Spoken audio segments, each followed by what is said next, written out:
What the hell is up with the job numbers?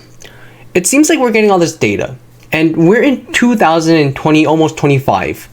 Why can't we get an accurate count and an accurate permanent count on the job numbers? It seems like data comes out, and then a month later, 2 months later, 3 months later, you get these wacky revisions that are like 20, 30, 40, 50% off.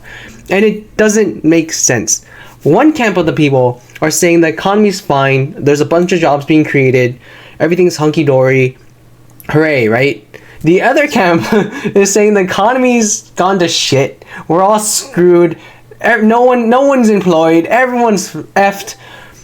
So which one is it? Because I'm trying to figure out whether or not I should invest, so what do I do? So I'm just gonna try to get to the bottom of that, and I have my own theory that I was just walking on the street and then this thought came into my head, so I thought I'd share. Just because of how confusing it is. And the data changes so dramatically month to month to month, and you don't know who to believe. So this is just my theory. It's borderline conspiracy theory. I don't know. So don't go around using me as a fact check, because I am definitely not a reliable source. I'm just some person that's thinking out my opinions, and hopefully maybe if someone else believes this, someone maybe can correct me if I'm wrong. Maybe I'm missing something, I just don't know. But how can we go from somewhere like 200k plus jobs to like 10k plus jobs or something like that? It just doesn't make sense. Okay, so in my mind there are three main theories as to what is happening with the jobs, right? So the first theory is, oh, well, all those jobs that were created, they're actually jobs. Everything's perfectly fine. The economy's booming. Yippee doo dah, right? Now, obviously, half the people that are going to be watching this video, maybe more than half, are going to be like, there's no way in hell that's true. But that is a possibility, right? That is one theory. And I don't see I am just gonna say that I do not believe that theory is as optimistic. It's a little bit too optimistic, so I don't think that's necessarily the case. If that many jobs were created, you would see the job market kind of shift, and you would see people just earn more, right? They'd be more satisfied with their living, they would be able to increase their standards. Instead, you see, as I mentioned before, as I referenced before, the earnings from Target going down, and then the earnings from Walmart going up, which kind of tells a story that people from the middle class are kind of shifting and then going to Walmart. So the people that were able to afford higher end consumer staples can now can no longer afford those higher end staples and have to shift down to a more lower end type of consumer staples, right? Going from Target, right, which is kind of upper middle class, to Walmart, which is kind of lower or just lower middle class, right? So I don't think that's necessarily the entire story. The second theory on the opposite end is actually the economy is so garbage that all these new jobs that are being created are actually all some type of part-time job, some type of temporary job, some type of supplementary job for the people who can't make a living with only one job. So they have to become maybe a 2-income household, maybe a 3-income household, if you count the fact that this one person has to work 2 jobs, 3 jobs, 4 jobs. And that's showing you how the economy is complete garbage. We're all screwed, and then basically everyone's effed, right?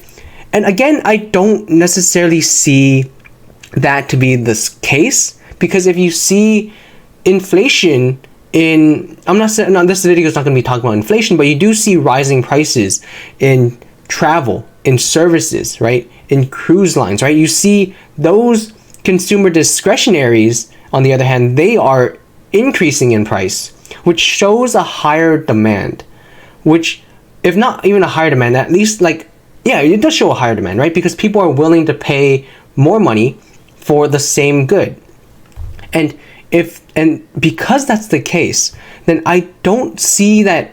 Maybe there are a lot of people that are actually working two jobs, 3 jobs, 4 jobs, but I don't see that as an entire U.S. overall, right? I don't see that as being as big of an impact, given especially how many jobs are created. Because if you think about it, right, if people did have to work 2 jobs, 3 jobs, 4 jobs, I personally, maybe someone else is different, but I personally would not, I would rather just work 1 or 2 jobs to just go by, right, to just make it through, than work an extra job and be like, okay, well, because I worked this extra job, now I can go on a cruise, right? I would not give a crap about the cruise if that meant that I could save another 4 hours of my life every single day. I would rather not go on the cruise and not have to work another job than go on the cruise and force myself to work another job. I just wouldn't do that.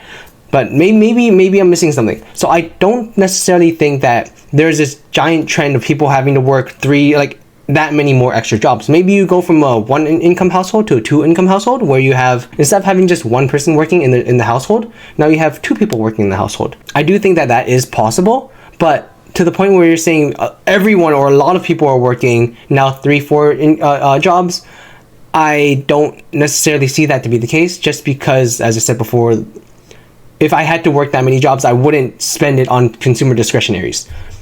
And then there's a third one, which people are saying, oh, it's because the borders open and then all those jobs are actually just going to immigrants. Now, I definitely do not believe that to be the case, because first of all, if you think about it, why would you want to recognize a job? If you're paying for migrant workers, you're probably paying under the table. And you're also probably paying less than minimum wage, and you're not giving them the benefits, you're not giving them all those things, right? That's the reason why a lot of these people are paying those migrant workers. So I don't see that to be the case. But this is where my mind went crazy. So I think what's actually happening is we're not necessarily creating all these jobs, but we're actually recognizing and classifying jobs that were previously under the table to now become actual jobs. And why do I think this? It's because, so technically it is kind of true that we're giving these jobs to migrant workers, but in reality it's just they were already working here and we're just recognizing them to be part of the workforce. Now, why do I think this?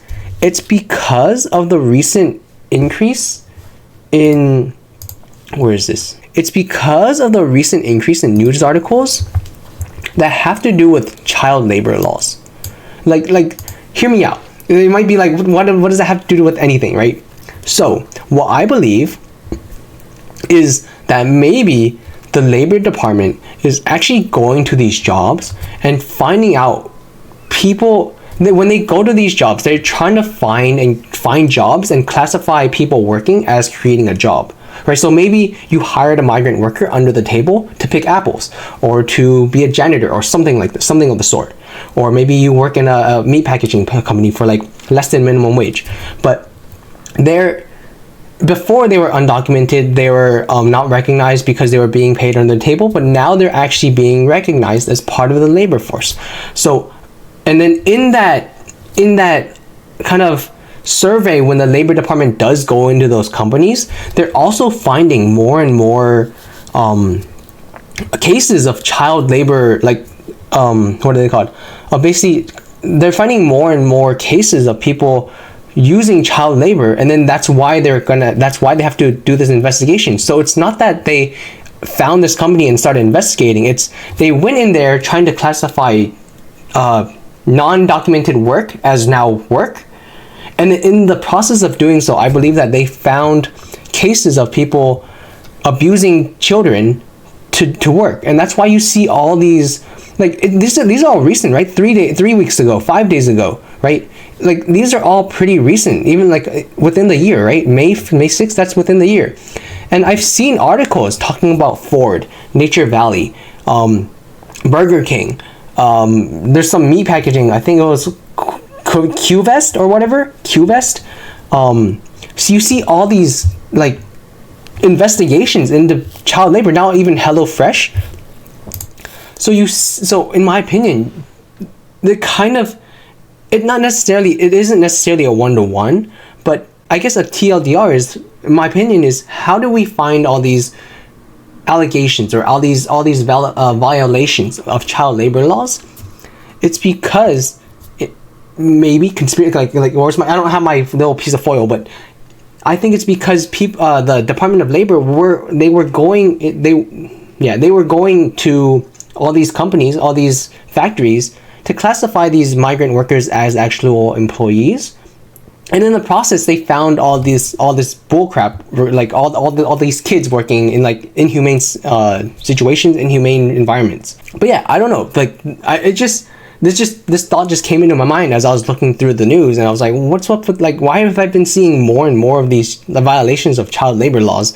What the heck, right? They don't just suddenly. It's not like, oh, it's I don't know, like November 20th, time to hire a bunch of kids. I don't think that happened, right? I think that they've been working there for a long time. It's just that now that the Department of Labor has finally gone in to survey these companies, survey these factories for something else, they found these problems while doing so.